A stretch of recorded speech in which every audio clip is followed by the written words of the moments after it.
Love Your Work. On this show, we meet people who have carved out success by their own definition. I'm David Cadvey, best-selling author and entrepreneur. And in the previous episode, I predicted that we would hit 60,000 downloads with this episode. Well, even as I record this intro right here, we are already over 60,000 downloads. We've seen an uptick in downloads thanks to listeners like you. Remember, it really helps if you review on iTunes. And if you've been sampling a few episodes, please subscribe. Just search for Love Your Work on the iTunes store, click on the little subscribe button, and you'll be good to go. I have some big guests coming up I'm going to be interviewing this week, so be subscribed so you don't miss those episodes. They're going to be great. Also, I want to congratulate my friend and former Love Your Work guest, Manish Sethi, on his New York Times coverage for Pavlok.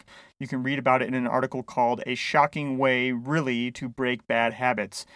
And you can save money on your own Pavlok. You've heard me talk about it before. I wrote a Medium article called The Shocking Way I Quit the Facebook Newsfeed, which, yes, New York Times picked a very similar title. I'm sure it's just an obvious coincidence. In that article, I describe how I used Pavlok, a wristband that shocks you, to break my crippling Facebook habit. You can get $50 off your own Pavlok by going to cadvey.net/Pavlok. That's $50 off at cadvey.net/Pavlok. You'll be supporting the show.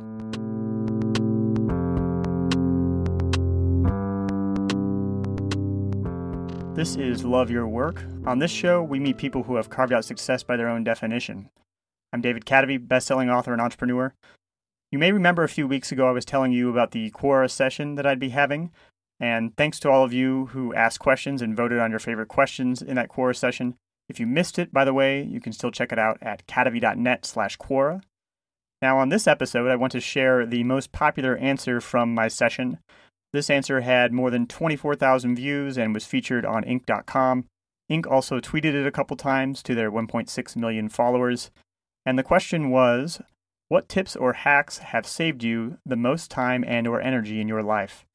So what ended up coming out was a somewhat cohesive philosophy for full output that I've devised over the years and some of the most effective ways of redesigning one's life to fit within that framework. Here it goes. What tips or hacks have saved you the most time and or energy in your life? I have these guiding principles for managing my time and energy.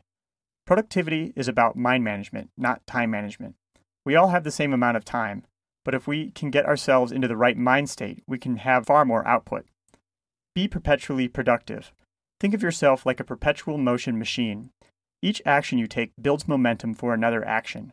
Even when you're sleeping, it's building potential energy for you to be more effective when you're actively working.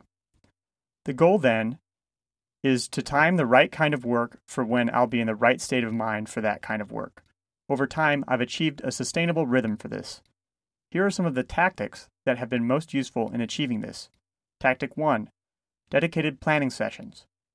Each Sunday, I do a weekly review, a la Getting Things Done.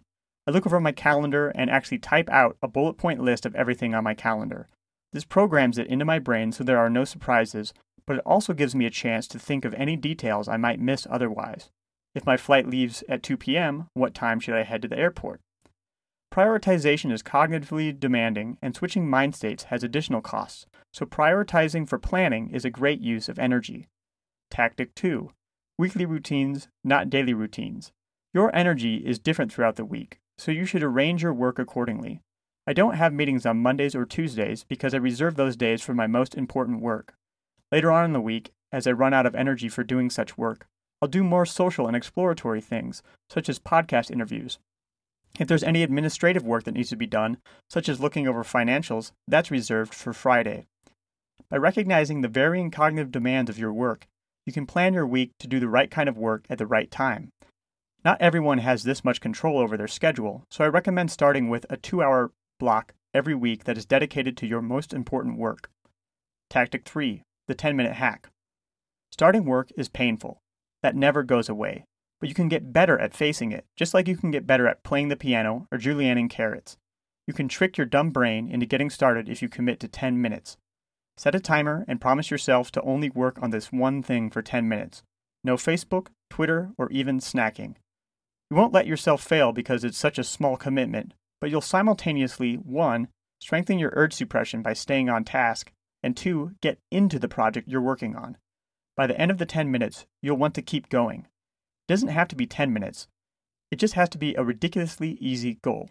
Using this trick, I've worked up to where I set a routine to spend the first hour of each day working on my most important project. This sometimes bleeds into the entire morning. With those principles in mind, and by planning, building a weekly routine, and building your strength for starting, you can achieve a perpetual state of productivity where none of your energy goes to waste. There we have it. Those are some of the things I've been thinking about and working on for years, actually. I'm trying to find the right angle for a book on that subject, so I'd love to hear what you think. Quora doesn't have the handy highlight feature like Medium does, so I don't have that much insight into what specifically resonated so well with people in that particular article. Drop me a line at david@cadavy.net. Tell me how this answer helped you. Thanks.